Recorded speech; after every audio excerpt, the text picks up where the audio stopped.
Insights Discovery, MBTI, HBDI, MCMI, Big Five. There's so many personality profiling tools out there. Some of them are similar, some of them measure very, very different personality traits. So in this video, I'm going to explain my personal philosophy on using personality profiling tools within a team environment, and just what you can do to get the most out of that framework, regardless of the tool that your company is using.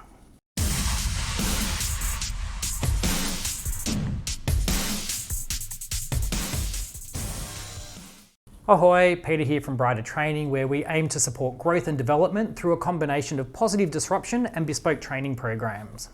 Now, personality is a broad concept that simply can't be captured in one simple model. So I'll put all the cards on the table. I believe personality profiling can be really useful in business as a way of generating discussion and encouraging self-reflection. But if they're used badly, they can really be quite damaging. My preference is to teach people how to communicate with the person in front of them, because we never respond the same way on any given day. So therefore, applying one rigid personality or one profile to somebody just isn't an effective way to communicate. I've heard of sales teams that profile their customers and then go in there and use the same approach every single time, and it's just not how people work.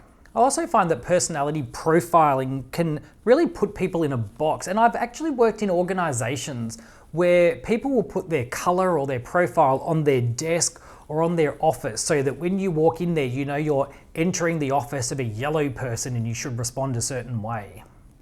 And in the same way, people use personality profiling to explain bad behavior rather than use it as a way of identifying development areas. So people saying things like, oh, I'm not very good at doing my admin because I don't have much blue in my profile, or I'm more S than I am I, therefore I don't really want to be part of this innovation committee. And finally, people are not their profiles. What makes up a person is their values, their experience, their education. So you can't fully capture a profile in one single report. And I think managers have to be very careful when they do receive personality reports on their team, that it's just a starting point to generate discussion. It's still vitally important to take the time to question the person and understand from their perspective how they like to be spoken to, the communication styles and the ways of working. So in my experience, do they work? Well, I remember an activity I once ran with a team of people, which was designed to put them outside their comfort zone so that they can see how they respond, and also to see how they interact with different personalities and different ways of approaching a problem. So what I got them to do was learn the Cup song from Pitch Perfect. If you've never seen it, you should look it up and give it a try. It's pretty funny. But the team were encouraged to learn that, and the response I got from people were completely diverse. So from an experiential standpoint, the workshop was fantastic. From a facilitation standpoint, it's a bit of a nightmare to run because each of the 6 people responded radically different. I had one person who was so excited and energetic to try new things. I had one person who refused outright to do it because they didn't see the purpose. Had another person who was quite upset because they didn't want to be put on the spot and thought they were going to be judged. Had somebody else who gave it a shot and then went home and tried to master it and then sent me a video of them doing it because they couldn't walk away not knowing a new skill. So what was really fascinating though is their respective responses to the activity did correlate very, very closely with the personality profile that we used. In this case, it was Insights Discovery. So for me, the activity was exceptionally powerful, and having a profile was a really useful starting point for the team to understand each other, because it helped them look at their own behaviors and start to understand why they do what they do and how that works when other people operate in a different way. So how do I see it personally? I once worked with someone who did astrology, and she did my horoscope and it was eerily accurate. So I got a lot of insight out of that. And then I've worked with other people who argue about the validity of personality profiling and how it's not scientific.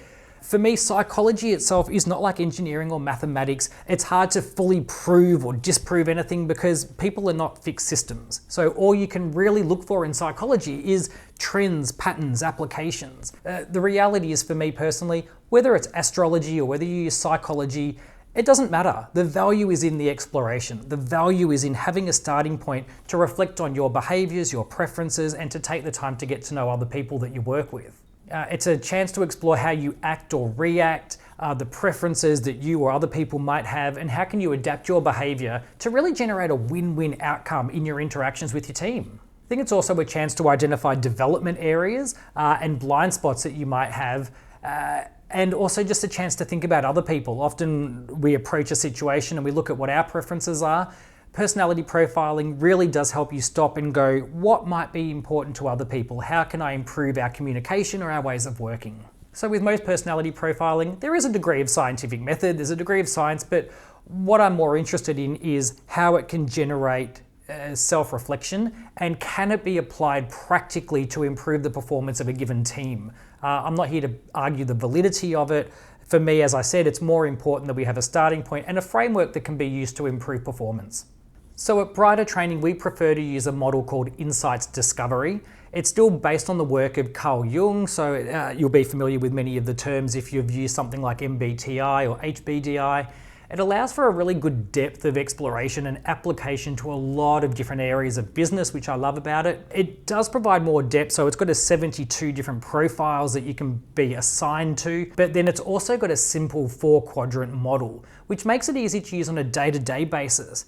I remember working with a company that used MBTI, and with MBTI, if you're not familiar, once you've done your personality evaluation, you get given a little 4-letter code. So for me, I'm ENTP.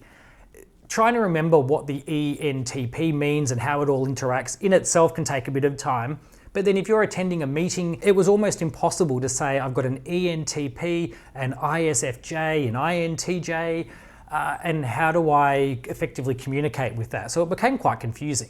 And finally, I find Insights Discovery is applicable to a lot of different business practices. We use it in everything from team building to organising an effective meeting to managing stress. If you are familiar with MBTI or HBDI, it uses very similar terminology such as introvert, extrovert, thinking, feeling, etc. But ultimately what I want to reinforce is it doesn't matter what profile tool you are using.